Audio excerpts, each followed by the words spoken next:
So you've just bought yourself a brand new mirrorless camera. You've upgraded from your phone and you bought a brand new camera to film all of your YouTube content with because you wanted that nice little upgrade. You open up the box, you take your camera out, you turn the camera on, you start fiddling with it, you go through the settings, you're all excited, you want to use it to film your first video, and then you realize that you have absolutely no idea what you're doing with this camera. And this can happen. You're not super tech savvy, you've never used a camera before for filming yourself. You don't know the first thing about cameras. What do you do? Yeah, it's very well and good that you can stick it on auto mode and just start recording. That's a very good option. However, you're not going to get the best quality footage from that. Your video might not look as good as other people's videos that you see online using probably the same camera. And there are reasons for that. Now, if you are in that position, because I was at the beginning, I kind of knew my way around cameras, but I still needed that small amount of guidance to be able to get the best out of the camera that I could. Then fear not, today I'm going to go over a few basic essentials that you need to know in order to get the best out of your camera for making YouTube videos. So let's roll that intro and then we're going to get straight to it.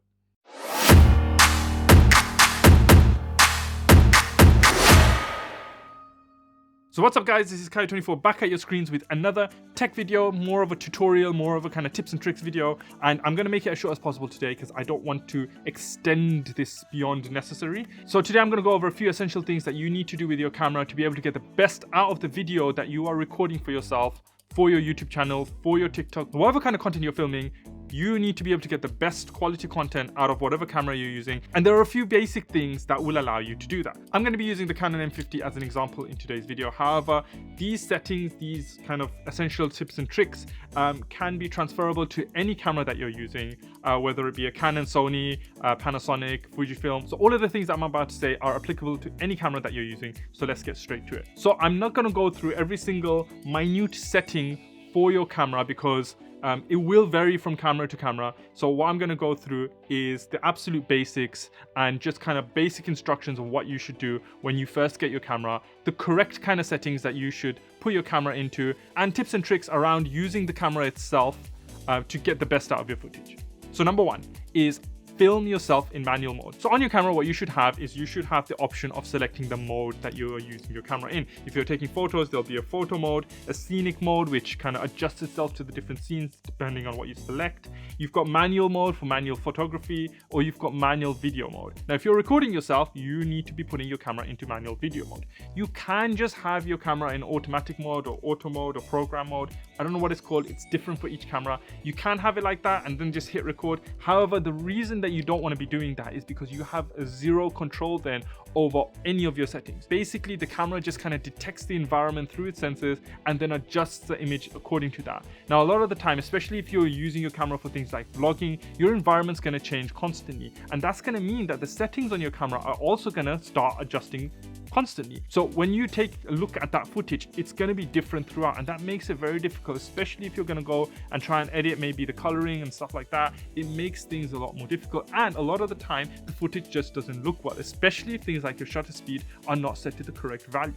So number one is flip your camera into manual video mode, and from there you're going to have complete control over all of your settings so you can make the footage look exactly how you want. So from that is tip number two, is selecting the correct resolution, frame rate, and shutter speed. Now this is very, very important. Now, depending on the camera you have in terms of resolution, you have the choice of filming in 4K, 1080p, 720p, whatever it is that your camera has access to. If your camera has 4K capabilities and you want to film in 4K and there's no restrictions on that, then absolutely. But for the most part, I would highly recommend filming in 1080p. 1080p is full HD, so you will have no limitations. You're going to get really high quality video output if you select the 1080p option. From there, you want to select the right frame rate. Now, you have a choice of different frame rates that most cameras will offer you. Most cameras will give you a 24 FPS, 30 FPS, or 60 FPS frame rates to film from. Now, if you want your footage to look less jittery or to look more cinematic with the right kind of motion blurs and right kind of for it to look right, then I would highly suggest filming in either 24 FPS or 30 FPS. 30 FPS is used by a lot of content creators. However, the most highly recommended frame rate to use is 24 FPS because it gives you the most cinematic looking footage. So if that's what you're after, then definitely I would recommend using the 24 FPS footage. All of my videos are filmed at 24 FPS and it does give that nice cinematic look to your videos. And you can film in 60 FPS. However, there are only certain situations that you want to do that in. I don't really want to cover that here because it's not as important to the kind of topic. However, what I would say is 30 FPS or 24 FPS are the most recommended frame rates to film at. Now from there, you want to set your shutter speed accordingly. What you want to do is you want to set your shutter speed to being twice the value of your frame rate. So for example, if you're filming something in 24 FPS, you want to set your shutter speed to 1/50. If you're filming at 30 FPS, then that will be 1/60. If you're recording 60 FPS footage, then for most cameras, that's going to be 1/125. Basically, that value, the 50, 60 or the 125 value, is double whatever frame rate that you are using to film at. Now, the reason behind this is something called the 180-degree shutter rule. Now, I'm not going to go through the ins and outs of that rule and kind of explain the science behind it, but basically what it says is that filming at a shutter speed that's twice your frame rate gives you that cinematic motion blur and that cinematic look that you would want. This is a rule that's been used by filmmakers and cinematographers for a very long time now, and basically that 2 times value of the shutter speed versus the frame rate gives you the right kind of motion blur and the right kind of look, making sure that your footage doesn't look jarring or jittery, and it just kind of makes it look right. It's the kind of look basically that your eyes are accustomed to seeing in real life. So it gives you the most natural looking footage, and that's what you want. So the movements and everything that you're capturing within your video need to be at that shutter speed to frame rate ratio. So which is basically doubling your shutter speed according to your frame rate. And that's rule number 2. You want to make sure you adjust your shutter speed to your frame rate according to that 180-degree rule. So that covers kind of the basic settings that you want. And the next thing you have is ISO and aperture, which are 2 other things that you want to be able to adjust to make your footage look right. Now, aperture is basically the amount of light that is let into your sensor. The lower the value, the more light is let in. The higher the value, the less light is let in. Now, you want to adjust that according to the kind of look you want. A lower value basically gives you a greater depth of field, which basically allows for a better background blur. Right now, my camera, for example, is set to an aperture value of 4.0 just because of the limitations that my lens has. Now, because of that, you can see that the background isn't as super blurred. Now, if I change this to something like an aperture of 1.4, that background would become much more blurred because the depth of field increases. So depending on the kind of look you want, you can adjust the aperture value, but it also depends on the amount of light that you have coming in. So I'm just going to show you very quickly what happens when you change that aperture. Now, like I said, it does change the amount of light coming in. I've got 2 lights here which are aimed directly at me. If I were to reduce the aperture, if I could reduce the aperture value any further, it would increase the amount of light. Now, I want to note that I am using a frame rate of 24 FPS, which means I have a shutter speed of 1/50, and my ISO, which is something I'll cover in a little bit, is set to 400. So by increasing the aperture, you can see that the whole scene gets a lot darker. You can barely see me. This is now at an aperture of 9. If I reduce it back down to 4, I look perfectly normal again. So that's what aperture does. It's an amount of light that's let in. You want to be able to adjust that depending on the amount of lighting that you have.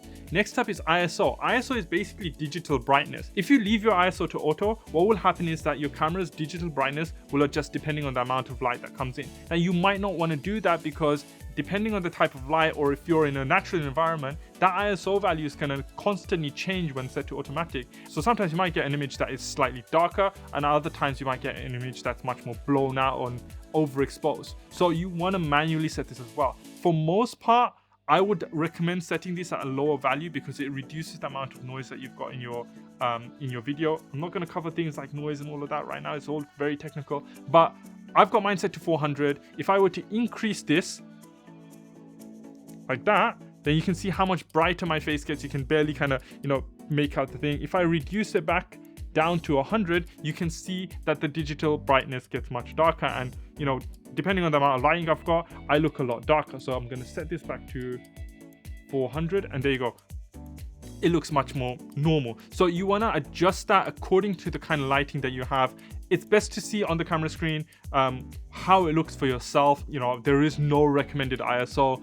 The lower you get, the darker it gets. The higher the number, the brighter it gets. So just have a look at the camera and you can adjust that manually yourself. But you see how much control having your camera in manual settings gives you.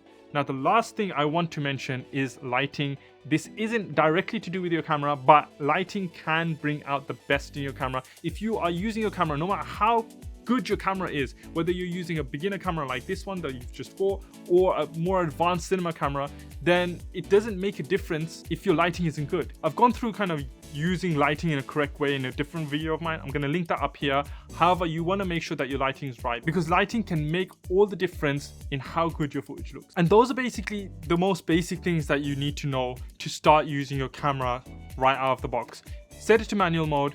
Make sure that your frame rate and resolution are as you want it. Make sure that your shutter speed is set according to your frame rate. Make sure your aperture and ISO are set according to your environment. And make sure you have good lighting, because that makes all the difference. Using a brand new camera might feel daunting at first, so it's okay to not know exactly what you're doing with it. I hope the guidance I've given you guys makes it easier for you guys to use your cameras and film the kind of content that you guys want to film. Remember, it is all very subjective in terms of exact camera settings. It all depends on the kind of content you're trying to make. If you're trying to film a high-speed pursuit, then the settings you're going to use for that versus filming a talking head video like this are going to be completely different. So learn as you go, learn to use your camera, familiarize yourself with the camera, find tutorials like this one online and trying to learn more and more about your camera. But I hope these essential kind of basic tips and settings were helpful for you guys and enough for you to just kind of get your camera going, set it up properly, and then start making the kind of videos that you want to make. If you guys want me to create a more detailed video about using your camera and, you know, filming yourself on YouTube and stuff like that, then do leave a comment down below to tell me